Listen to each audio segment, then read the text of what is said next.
I have quite a lot of experience when it comes to this interview process right now. No, I'm saying with this. I thought you was ready for the higher.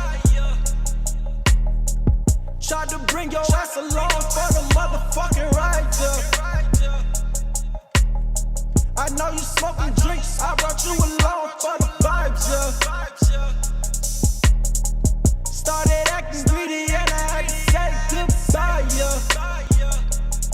I couldn't buy ya. I hit it. We did it. You came in the room, you did it for free. Admit it. You sit here with AntonTheLegend. Anton is, that's the birth name, that's my birth middle name that my mom's gave me. So she, you know, I feel like I'm kind of in a long list of rappers that are using a middle name right now. You got the Kendrick Lamars, you got the Drakes out. And I guess the second part of it, or the rest of my naming for as far as being AntonTheLegend, that's just ultimately what I want to be. And I know, you know, we kind of talked a little bit off camera originally about the importance of the legend being attached to it. And I guess the significance of it is if I'm attaching that to my name, that's something that I'm gonna have to hold true to. That's something that I'm gonna have to live up to. I can't slip. I can't have whack ass bars. I can't do whack ass songs. And I have to carry myself to a certain extent. In a high form. I have to look at myself like the legend that I intend to be, with the influences of the legend that came before me, and then ultimately wanting to be a legend for the kids that's gonna come after me. So, like I said, being a legend in the past, present, and future. We get it. Okay, you doing it from scratch. 2 mixtapes in a year and all of them just gonna be whack. Yeah, thought about collabing and I thought about mingling. Reality kicked in spite of sense started tingling. Be damn it, these venomous come and bite my style. 90% of just try to rap like me now. The South got something to say here. Being the country bumpkins, but ultimately having this this witty way to convey music, especially with like CeeLo Green and how talented he is, but definitely Andre 3000 as a lyricist. And then later that graduated into the TIs, TIs of the world, and you know, Ludacris was always like a wordplay. Wordsmith. So anybody that kind of had the wordplay, so I would say the era of like, not necessarily Dungeon Family in the early 90s run, but I would definitely say more the mid 2000s run. Mid 2000s. Yeah, and it's surprisingly, even though I'm not trying to necessarily go that lane, but just wordplay wise, just more around when that trap era was coming out. Do a couple verses and be looking for a hats off. I can't trust a nigga not comfortable with his hat off. Hiding behind the image, nigga, just take your mask off so you can see me clear as a about to blast off. Yo, I'm out of space with this. You look out of place with this. I guess my style of rapping would be for the common man, for the middle of the road, for the dude that he got to get up, he got to go feed his family, he got to work the 9 to 5 job. Ain't the most impressive shit in the world, but making a check. But he knows it's more out there for him, and it's not necessarily saying that anybody's dream is just music alone. But I guess my music would be to not get complacent, not get comfortable being stuck in that regular life. If you want more, go get that shit.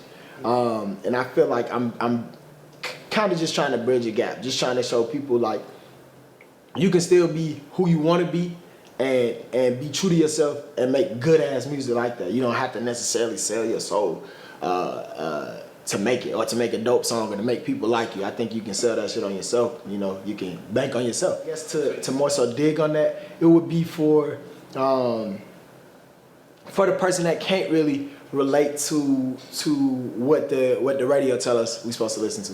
You know, the radio sometimes got this way of conveying that you're supposed to go get that V12 engine. You're supposed to go get the diamonds. And granted, I'd be a lot to say like I don't eventually want to see what that's like when I get there. But I think it's all in moderation. Rhymes ain't doing well, so I guess you gon' try beefing. I tell niggas the same, I guess y'all should try peeking. Cause I'm out here streaking, I'm getting close to the moon. I drop songs on SoundCloud and albums on iTunes.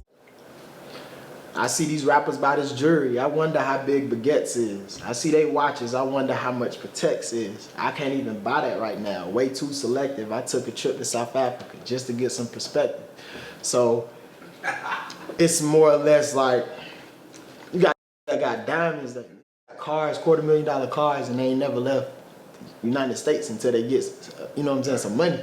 They don't even have they don't want to dig, you know what I'm saying? Even with knowing that some of the stuff we say, we got to watch what we say, because, bro, we ain't that far removed from when slavery was just going on. That's what, if we rewind the clock, though, that's 150 years.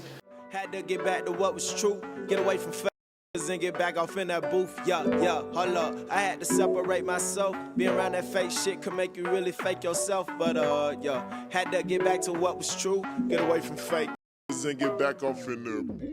I think what people get, you know, the misconception sometimes, like, if you ain't come from the slums and you ain't come from the poorest of the hoods, or you ain't come from a 1-bedroom with 5 siblings, your story ain't shit. And I kind of feel like it is, because that middle class struggle is that the fake facade of, oh, they got it, they straight in the household, but like real truthful and told, you know what I'm saying, mom making ends meet, barely, you know, putting this shit together sometimes, and having, you know, divorced parents kind of shape the way of kind of that independency. You gotta be strong, you gotta be tough on your own, and I really would say it's just like, it just gave me it gave me access to certain stuff that people less fortunate wouldn't have, as far as like certain channels, certain stuff that I could watch and go dig on information on, or even certain family members that was, you know, doing a little bit better that could give me that knowledge in that game. So I would say Douglasville just kind of gave me that comfort of getting to grow up as this black kid, but that still wanted to learn more. Like, it didn't necessarily, like, if I grew up in the city, if I'm using certain words, or I have a certain vernacular that I use or whatever to speak, I feel like in the hood, it's crazy when you hear people say shit like, oh, he talking white. It's like, damn, nah, hell nah. He talking like he got some sense. So, right.